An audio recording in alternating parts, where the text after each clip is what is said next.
Alright, welcome to our intro lecture for Chapter 5, and in this one we're going to talk about what is identity, and then we're also going to talk a little bit about how are identities constructed, and we'll get into a little bit of the geography of that as well. The slides are designed to accompany the textbook, People, Places, and Culture, and I am, of course, Miss Gall, and I'll be your host. So, first thing we got to do, of course, is define our terms here. So when we talk about identity, geographer Gillian Rose defines it as how we make sense of ourselves, which is really a great definition. It's nice, it's succinct, it's in English that kids get. And it also happens to coincide with a lot of the cultural studies training that I've done in my life. When we talk about how do we construct our identities, we construct our identities through our experiences, our emotions, our connections, our rejections. Basically, all the things that go into living life are how we construct our identity. And we can construct it in one of two ways. Either we construct it based on who we see ourselves as being, or we construct it as being against other people. So in other words, I'm me because I'm not them. Okay, so that's what we mean when we say defining the other, right? So I'm a girl because I'm not a boy. That boy then becomes the other. So we define ourselves in those opposing terms, and this tends to lend itself to a dualism that is increasingly tricky in modern society. We'll talk a little bit about how that's tricky and why that can be tricky in modern society here in just a few minutes. And so one of the first ways that we can define ourselves, we can talk about race, right? And race is a great example of that us and them mentality that we see. And it's also one of those categories that is increasingly confused. Okay? But race itself is that product of viewing those minor genetic differences that result in different skin color, different eye color, different hair texture, okay, that have developed as modern humans have spread around the world. And the picture here just shows standard questionnaire talking a little bit about race. This one I'm guessing, yep, from the U.S. Census. Seem to recall filling that one out myself. So when we talk about how is race constructed, most of the modern assumptions about race tend to grow out of that period of European exploration and colonialism. And that's really where we get that us versus them dualism that we see. And it really historically initially develops as civilized versus uncivilized. Okay? Civilized equals European. Uncivilized equals Southeast Asian, equals African, equals East Asian, equals South American, equals Native American. Fill in the blank. Anybody not European becomes that other, okay, and becomes that uncivilized person. And then, so what society tends to call race is in fact the combination of those physical attributes in a population. But the funny part is we actually share between humans about 99.9, maybe 99.99% of our DNA. So it's really, we're talking about very microscopic differences. And from that, we've then built up this whole system of racism through that us versus them duality that we see growing out of the colonial experience, that becomes this system of one group of people being superior, being better, because they're from a certain area of the world and they look a certain way and they talk a certain way and they've access to certain kinds of technology and things like that. And another group of people being inferior because they don't look that way or talk that way, or their societies haven't developed in the same ways, right? One of those important things to remember is that skin color is not actually a super reliable indicator of genetic closeness. It's also not necessarily, especially these days, a reliable indicator of race, right? So race and ethnicity are really tricky concepts here in the U.S., in part because we have so many different races and ethnicities here. And in general, we talk about some of the differences between race and ethnicity, right? Race we talk about as being those physical characteristics. Ethnicity is really those cultural characteristics. And so you can have an ethnicity that has racial characteristics in terms of physicalness, but they're not the same thing, okay?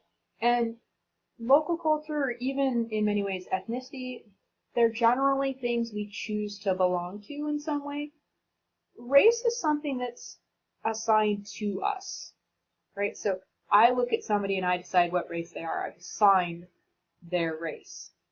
And that's what I mean. Versus I decide for myself whether I'm going to identify as Irish or Scottish, whether I'm going to identify in those kinds of ways. Okay? And in the U.S., we've really reinforced a lot of those categories of race through the use of racial residential segregation. Right, all the black folks live in a common neighborhood, typically on the far side of the tracks, right? Or all the Chinese folks live in Chinatown, or all the Japanese folks live in Japantown, right? That's what we mean by residential segregation. Also through racialized divisions of labor, which is really a fancy way of saying only allowing folks who meet certain racial characteristics into certain jobs, or more specifically, excluding them from certain jobs. All right, so if we want to talk about Asian folks on the West Coast, historically, right, talking about, say, 1900-ish, a lot of folks are most folks are really working in just a handful of jobs. They're working for the railroads, constructing railroads. They might be working for farmers, picking crops. Or if they're in cities, they might be running, say, a laundry business and doing people's laundry, right? If we're talking about African American folks, especially in the South, what we're going to see is that racialized division of labor means that they're farmers. Okay? And it's also important to note that these categories are reinforced oftentimes in ways that you don't really think about. So things like having to record your race, say on a census form, or on other government, or for government benefits, or things like that. Okay? What's interesting to see when we talk about race in the U.S., though, is that because of immigration and pretty significant differences in fertility rates, what we see in the U.S. is that the U.S. is increasingly non-white, which is a fancy way of saying that the folks who look like me, right, with the white skin, the blue eyes, are increasingly, if we're not the minority yet, we're going to be in the next few years. Okay? And also, how Americans define race is changing. And we see that through a lot of intermarriage. We see that through a lot of mixed race folks. And so now, like on the most recent census forms, you could actually mark that you were mixed race. You could check more than one category. That's a phenomenon that is really modern. You used to not be able to do that. They used to force you to decide one way or the other. So on that track of the U.S. becoming increasingly non-white, which you can see if you look at the graph on the right. So the white folks, we're the blue bar. You can see how that's kind of steadily going down. You can also see what's interesting is that our Hispanic groups, and there's a whole history to why it's white non-Hispanic or white Hispanic, that we can talk about in class sometime if you want. You'll notice that those bars are going up, and actually pretty much our African American population, Asian population kind of staying pretty steady, but that Hispanic population is going up. When we talk about race getting, for lack of a better term, confused or getting harder to define, what you can look at is, for example, that number of folks who are defining themselves as being two or more races, right, or saying that they're other. Again, categories that didn't exist even when I filled out my first census form in 2000. Those didn't really exist. So just worth noting. We touched a little bit earlier on residential segregation, right? And just to define it, we talked about it in the urbanization unit, but Douglas Massey and Nancy Denton, a couple of geographers, define it as the degree to which two or more groups live separately from one another in different parts of the urban environment. Okay, so it's the white neighborhoods and the black neighborhoods. It's Chinatown.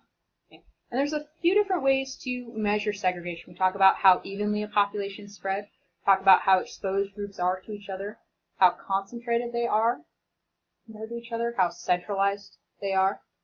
Okay, are they kind of centered around something? And how clustered they are. So if we look at our map of Milwaukee here, for example, and we want to look at, say how exposed people are, we could talk about the fact that all of the white folks live in I'm going to guess that's the southern end of the map. I don't see a compass on there.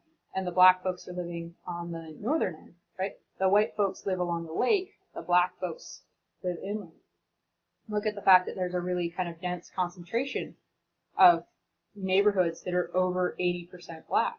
Right? These are things that geographers look at when we're talking about how to use residential segregation to talk about race.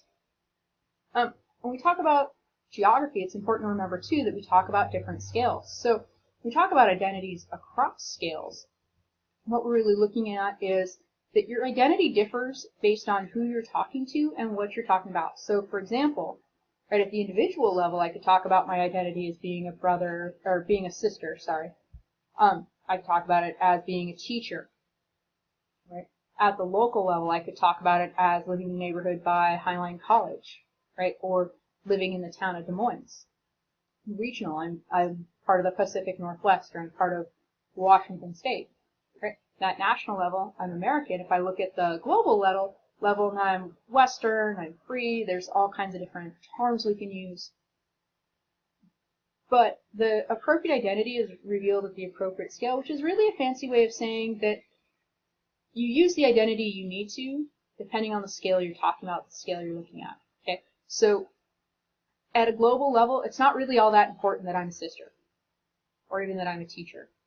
Right? If we're talking about the overall world, it becomes much more important that I'm Western, or Westernized.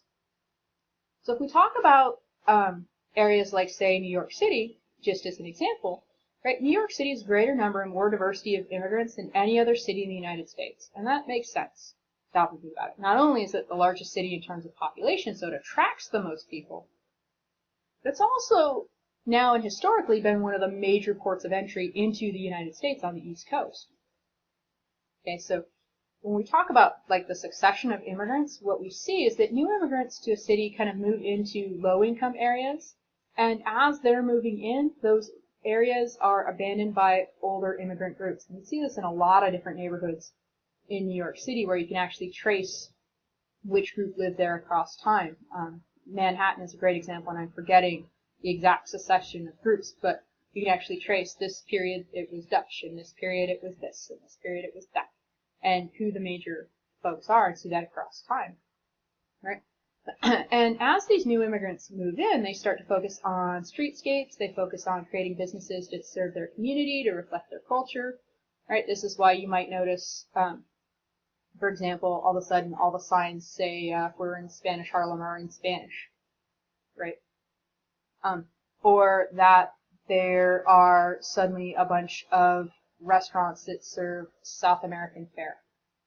Or, you know, if we're in an Asian neighborhood, all of a sudden we find a whole bunch of Chinese restaurants, right? Or we could find, say, a Chinese sort of pharmacy, right, or drugstore that sells things that you wouldn't find, say, at your neighborhood Walgreens. Okay, so what you notice is that the immigrants change that landscape to adjust to what the community needs.